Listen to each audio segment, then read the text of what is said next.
Hello everyone and welcome back to another NFL video. In this video, I'll be giving my Jalen Carter scouting report, so let's get into it. The defensive tackle out of Georgia is a dominant player. He controls the point of attack and plays with good leverage. His run defense is elite. He has an explosive get-off. He sheds blocks with ease. His powerful hands can knock offensive linemen to the ground, as well as his fast hands, which he uses to swipe across blockers. He can defeat double teams because he's just that good.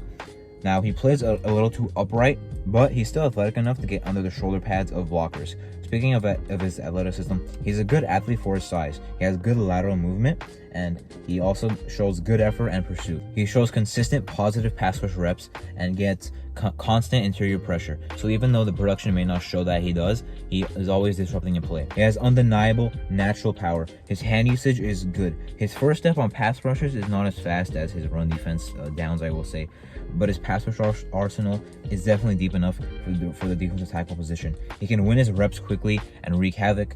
He plays all on the defensive line for, rotation-heavy defense, which is a Georgia defense with Kirby Smart, and offenses have to game plan around him. Defensive tackles like Jalen Carter don't come often in the draft. He shows instant pass rush impact in his havoc and run defense. He should be the first defender off the board in the top three. He'd be a top defensive tackle in the league and his potential game wrecker. I prefer him at 3 technique because of his pass rush, and he also is still a good athlete for his size. As for the games I watched, ranked best to worst, I watched 11 games, but 2 of them he hardly played in, which will be at the very end. Kentucky 2021, LSU 2022, Clemson 2021, Mississippi State 2022, Auburn 2021, Tennessee 2022, Florida 2022, Oregon 2022, Kentucky 2022, South Carolina 2022, and Missouri 2022.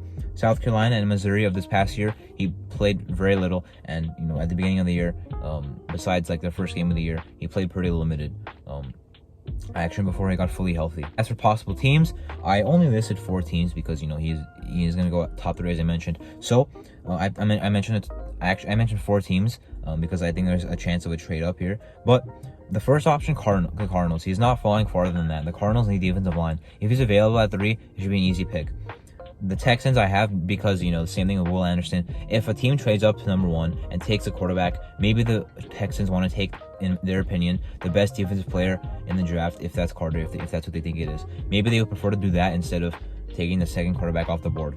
The Bears I also have here because even though I don't see them staying at number 1, if they do, Jalen Carter is really one of the only 2 guys that they would actually take. And then I listed the Falcons because they're a team that I could see trading up because they desperately need defensive line and still hold a valuable pick at 8th overall. Anyway, that was my Jalen Carter scouting report. I'm Arto, and thank you for watching.